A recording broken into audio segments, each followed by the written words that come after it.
everyone. Welcome in. Thank you for coming. This is going to be a little different than what you're used to seeing me do because today we're just going to talk about something that I have poured my life into for the past 6-7 months probably, which are our STEM Quest cards, which are activity cards that I have made that are about 30 to 45-minute activities that have 3 different levels. So we're going to look a little bit in depth about these. And at the very end, I'm going to open it up to questions. I have stacks of them in front of me. So if you have specific questions, definitely we can talk about those at the end. I'm going to go through kind of what they are, how you can use them, and then I'll show you how you can get them if it's something that you're interested in. Again, I've kind of, given my life to these, so I'm very proud of them, but I also am very welcome to feedback as you start messing with them or as you learn about them. If you're like, hey, this would be cool to have there, I'm always open to that because I will not be stopping now that I've started a roll. So here we go. We're going to talk about Quest cards. Awesome. So each of these cards are made to be engaging, just like I was saying, easy to follow instructions. There are 75 total, but that's a whole group of them, but then I have them in separated sets too that you can get. They're made for Sphero Bolt, which is that round robot in the left corner. So if you don't have one, that's what they look like.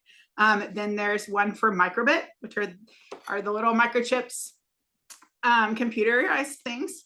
Then there's ones for the LittleBits, which are those circuits that you see in the bottom right hand, or the bottom corner, not right hand, center. There it is, bottom center. And then also for the Dobot-Robotic Arms and 3D printers. The way that these are made is that it doesn't matter what 3D printer you have, you should be able to use them comfortably. All right, so we're going to show you a little more into them. LittleBits is our first one that we're going to talk about. Again, 15 different activities. There are 3 different levels. So you have the cards themselves and the set of cards. On the front is an activity and a narrative. All of them have narratives. Then on the back is a little step-by-step for the students to kind of follow, but it doesn't give them specific answers. It's more just like, hey, here's some suggestions, but I really made it so that the students have to come up with the answers themselves. I don't give them full answers. But the good news is you as a teacher, you're like, but I don't know what I'm doing, which is understandable. I have the actual what it should look like sample, but again, kids could take it down their own route. But if you're like, I'm not sure what to do, I try to have the teacher guide there so you can quickly check to see if they're on the right track or if they need some guidance. I also have driving questions here and materials or anything that you might need to do the activity. None of the materials are outside of what I'm giving you. So you don't have to stress that outside of like the website or the actual LittleBits. They're all there for you. So that's LittleBits. We're going to go to 3D printing, which are our pink colored ones. These can be used for 3D printers, but I've also used them for 3Doodlers. So if you have kids who are using the doodle pins, you can use these for it. The activity itself works, but the back of them is kind of focused towards Tinkercad. But again, students can play around with this and do a prototype for that. But if you'll notice on the card, I know it's kind of hard to see from far away, but there's little images of like, hey, check out these categories. So all of them have that concept on them. Also within the 3D printing cards, I give you an overview of the resources that you're going to use. So if it's Tinkercad, I have a video linked that you can watch that walks you through how to use Tinkercad if you're not familiar with it, and just step-by-step directions on using Tinkercad. Then also some information on other resources you can use with these cards. So everything that you could possibly need goes with this, as at least what I feel like you possibly need. You could inform me of something I'm missing, and I would 100% love that. All right, so that's 3D printing. We're going to go forward to Sphero. And yes, I am going to actually show you up close a couple of cards, but not the first few. And then I'm going to show you some up close samples of that. Sphero, again, 15 different activities. All of them are through block coding. And I literally take it and build students' knowledge of how to use block coding from basic building up to more advanced code. So you'll see, again, they're leveled. There's levels 1, 5 of those, levels 2, 5 of those, and then level 3, there are 5 of those. So you can, if you have a kid who's like, I've used Sphero, I'm very comfortable with it, you can give them more of a challenging level. So these are made for you to either pass around and everyone kind of do their own thing, or you can actually take these and make them into an actual lesson with them. And that was why I wrote driving questions and things like that to go with it. So you're not just floating in thin air with them. And again, all of them come with the teacher guides. Sphero does have some that have a QR code in the teacher book that will show you or give you access to printable resources to use with the technology and with the lessons. So I tried to make everything you needed so you didn't have to buy anything, didn't have to go search for stuff. It's all built for you. All right. Dobot. So this is where you can actually see a little bit better the activity card. This is a really advanced card that you're looking at right now, so don't be freaked out by it. This is a level 3 for Dobot, but it's basically teaching the kids how to use random numbers and random sorting. So it's deciding whether to give a treat to the dolphin or to the seal. So it's going between these two concepts, and the kids are having to create a way for your robot to randomly choose one or the other. It's a really fun activity, but it gives kids the understanding of how to use loops, how to use variables and set variables in place, and also using random numbers.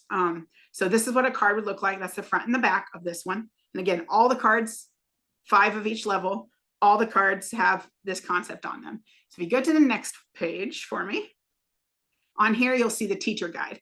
Again, every teacher guide will have a sample code for you to look at. So if you're like, I don't know, it's okay. I have a sample code on there for you. And then again, step-by-step directions for you if you wanted to actually make it a full lesson. I wrote that in there to try to help you with that. And in the corner, you'll see that QR code with the pictures. Those are the resources that you can use with the cards.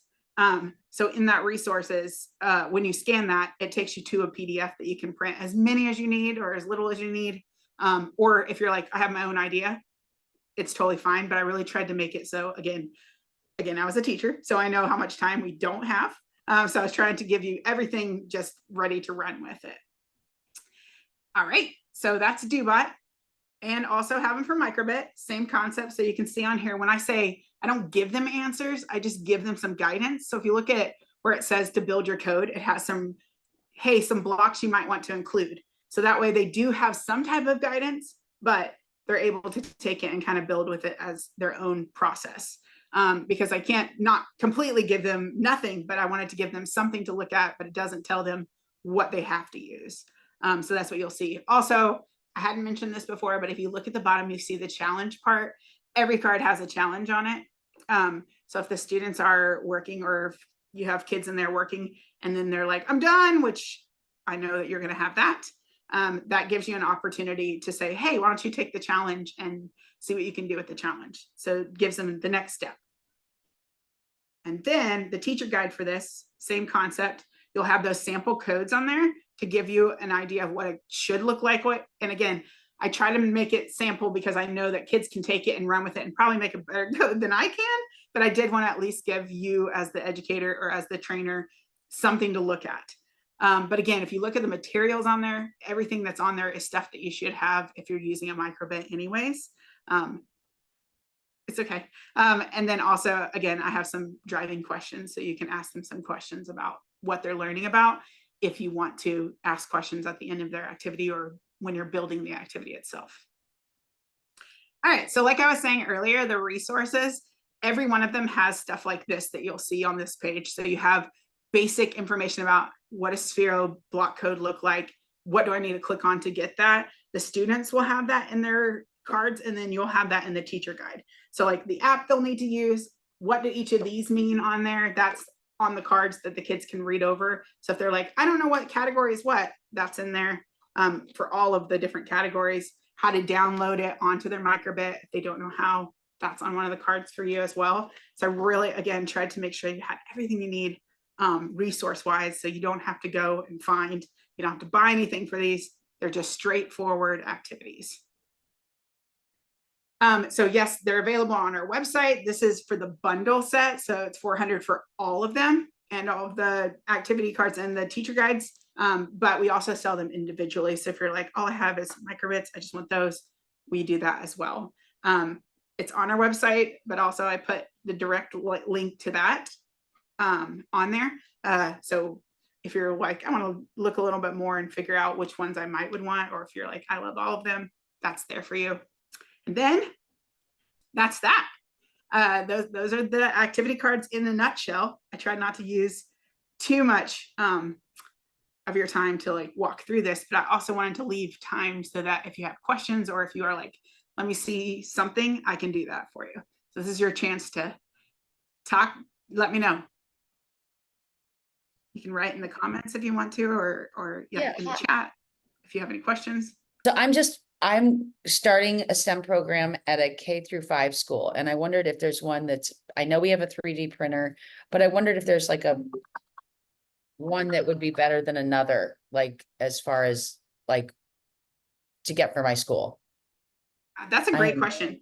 3D printing is definitely, it does lend itself to any age because it's, again, I mean, obviously some of the cards look a little bit kiddish looking at the front, but as far as the concept of them, they can be used for littler kids up to bigger kids. Again, I would say 3D printing is probably one of the more less challenging, except for if they don't know how to use Tinkercad. That's the biggest thing. But as far as like comfort, I would say these and also the Sphero Bolt ones are like pretty comfortable. They do lend themselves to being more advanced, but I have enough at the beginning for it to be more of like for like kindergartners. Are the Spheros, I'm sorry, are the Spheros more like the are they kind of like the Ozobots? Conceptually, sure. I guess, yeah, if you're block coding with them, I think you could make that work actually. It's been a minute since I've messed with Ozobots. I have some that I'm supposed to be playing with, but if you weren't using the color coding part of it, I think you could definitely make that work. Cause like this activity is just like them collecting stuff for a restaurant. And they have little like guest checks and they're handed a guest check and then they have to go find it with their robot. So you could use any type of robot for that, honestly. Okay, I have one more question and I'm sorry, then I'll stop. But I don't even know what technology my school has besides the 3D printer because I can't get on campus till the 1st. So do you give suggestions for like, where to go get all this stuff? Yeah, that's a reasonable question. So you don't know what you have yet. So I would say that's scary. Obviously, if you're running that, that's a terrifying concept. Also, I mean, I know for a fact that we have like grants on our website that I can help you if you want to work on a grant. I don't know what kind of funding you might have either as far as that goes. Like we sell everything that you see here. So all the technologies we do sell, we do work with companies and teachers to try to help you with, you know, obviously I know you don't have lots of funding, but is that what you're asking? Yeah, like can your website help me find everything I'm looking for is pretty much what I'm. Yes, and if you want one of us to like help you with that, where are you located? I'm in Northeast Florida. Okay, Florida. St. Johns County. Yeah. So if you want to, if you put your contact info, one of our people can reach out and like talk to you about what you're wanting and then like where you are with it and can help you like do a wish list if you want to, or do like if you have like funding that the school's funding's probably not a problem. It's probably not a problem. So I'm just yeah, I'm just curious. So I feel like I've hogged up full enough studios and like do webinars once a month where we do trainings and things like that. So we can give you a product list with like costs of what it would look like. And then you can go through that with one of us and be like, hey, this is what I want. This is what I don't want. We're really good about working with you on what you want. And you can pick and choose kind of what it looks like. Yeah. So just put your contact in there. And one of our people, I think Sarah. Oh, she put her info in the chat for you. Sarah's the one who can help you. She's amazing and also was in education. So she can help you with that. Any other questions? Any more questions? Is there anything that I missed that you're like, wait, what about? Thank you, Tim. I'd like to ask about the cards real quick. So first of all, you said you made these, is that right? Or that's like a passion project at work, I guess, or? Yeah, I'm a curriculum writer. So yeah, I kind of drowned myself. But that's really cool. So maybe I wasn't paying attention. I don't know. You showed a few of them. Is the general idea like the front is like the premise of the activity and the back is like the actual instructions? Yeah, that's a great question. So like, for instance, that one that I was talking about, the front of the card has like a narrative because I know how important it is to get kids like interested. So this narrative is like, hey, this Sphero Bolt landed a job at a restaurant. They need your help in preparing the lunch rush. And so it says use block coding to guide Sphero to the food items on the ticket to serve all your hungry guests.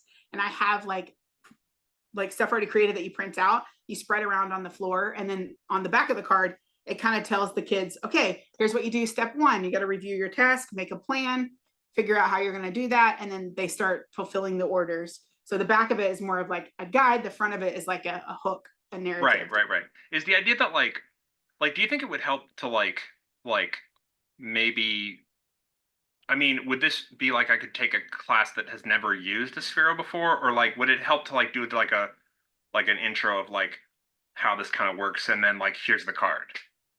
So it really is, it depends on the kids and how comfortable like they are with coding. If they've used coding in like Scratch or Hour of Code, a lot of kids are already using that stuff.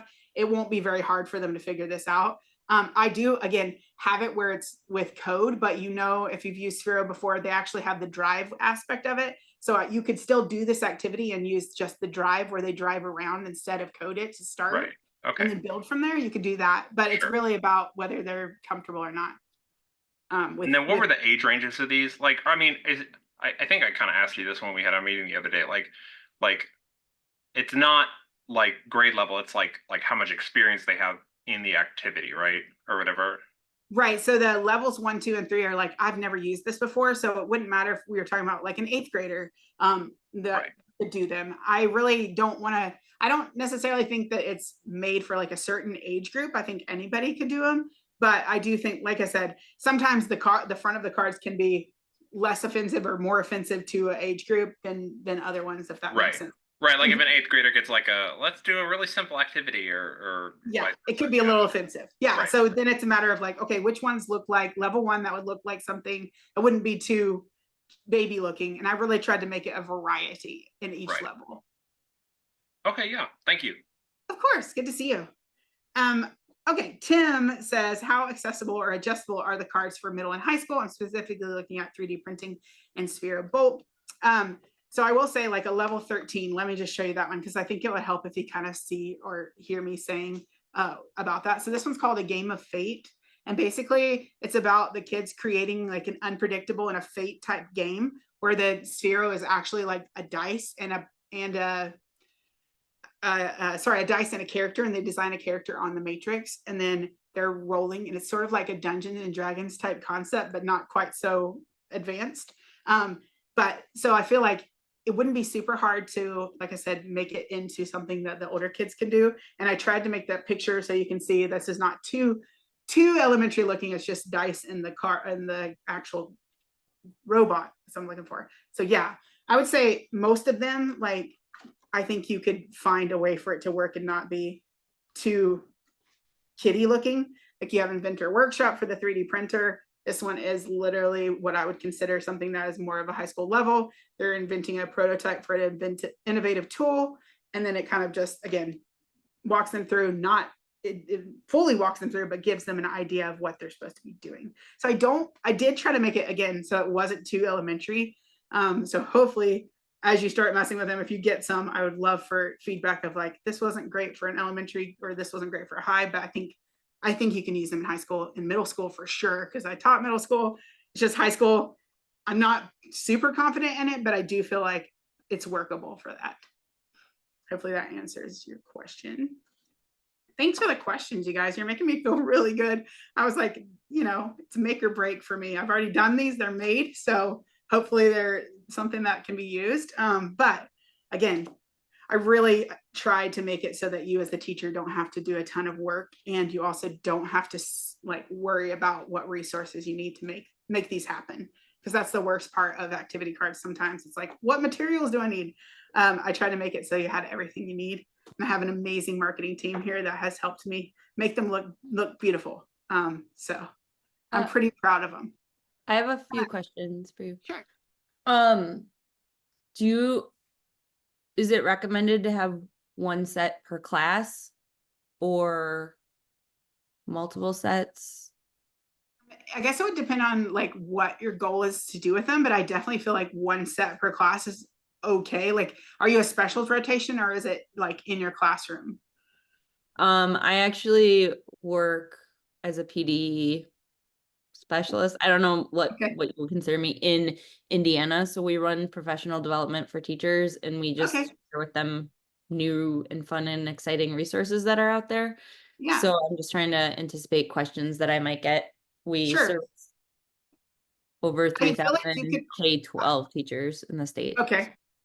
I mean, I feel like you can make this work where it's like they share within grade level, even where it's like, oh, because again, there's 15 different activities in the set. So each one of these is a different activity. And then there's 5 levels per, or 5 per one per level. So I feel like it really does lend itself to having groups working together where it's not just like one kid and one card. Yep. I mean, And you can do that, but you don't have to. okay. And then would there be something, I wrote down the email address and the phone number, but if like we were looking to buy in bulk, would there be a potential rate reduction for that? That's a great question. You said you're Indiana. Mm-hmm. Okay. Damiana, who's in the chat, she's going to be your go-to for that, and she can work with you on that. I Okay, can't answer that because I'm not. Yeah, the I'll shoot her sales- my email. That's Yeah, great. and she'll help you. Are there any digital resources that go with these? So the only digital resource that you're going to find is inside of the activity cards. This one, none of these are ones that have them because I don't have them. Some of them are still in print right now. But inside of the teacher guide, if there is printables, there'll be a QR code in there. Okay. Can you go back to that one page? Back one. Oh, sorry, 2. One more. So see on that card that has a QR code on it, where it has the picture of the seal. fish. Yep. Yeah. So that is inside of a teacher guide. And inside of there is like, hey, here's a sample of some resources you can print to use. So they just QR scan it and then they can print as many as they want. It's a PDF. Cool. And then, sorry. No, you're fine. Keep going. Shoot, I had one other question I was thinking. Oh, I was looking at, you sort of answered it when you said like all of these cards are based on things you already recommend and sell within your site. Do you have any plans on adding any additional sets? Knowing that this took you your whole life and you're exhausted from it, but do you have any plans moving forward to add any additional? Yes. So I have some plans moving forward, definitely. So fun fact, I just made some that are free that are getting ready to get posted that are the engineering design process that are using like recyclable materials that don't use technology that we're putting, it's on our social media. We're doing all a STEMlympics thing. And on the STEMlympics, it's like the robots are actually like competing, which is, it's really fun. I'm not going to lie to you. So if you have kids, or you can use later even in the classroom, but the activity cards link is in on our social media that you can go to and download those for free to try out if you want to. They're all about the Olympics. But then I also am working with my team on some ideas of some CTE pathways type packs. It's in the works. I'm not saying it's happening right now because I have another project I'm working on, but I definitely am open to recommendations. And if, popularity reigns, I'm into trying it out. Cool. No, that's awesome. Thank you. That's all I have. Yeah. Appreciate it. Any other questions? This is amazing. This is the most questions I've had in a while. So it feels very nice. Yeah. If I needed an ego booster, I feel like I kind of got one today. So thanks for that. But any other questions?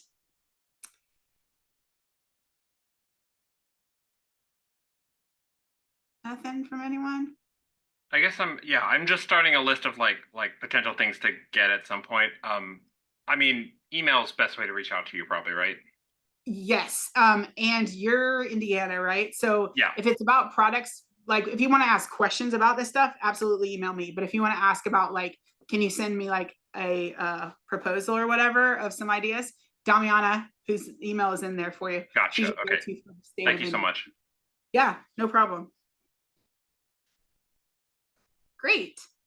Thanks, you guys. Yeah, if any other questions, you have the emails of all of us there. So Learn is my contact. So learn.stemeducationworks.com. you can email me anytime. learn@stemeducationworks.com, not dot. Learn is my email. So email me, let me know if you have any questions. And also if you want some sample curriculum of other stuff, hit us up, because we have lots of sample curriculum from all different aspects of things, both K through 12th grade curriculum. So let us know if you like any of this stuff. Please also let me know, because it's really nice to hear feedback from the people in the trenches doing this stuff.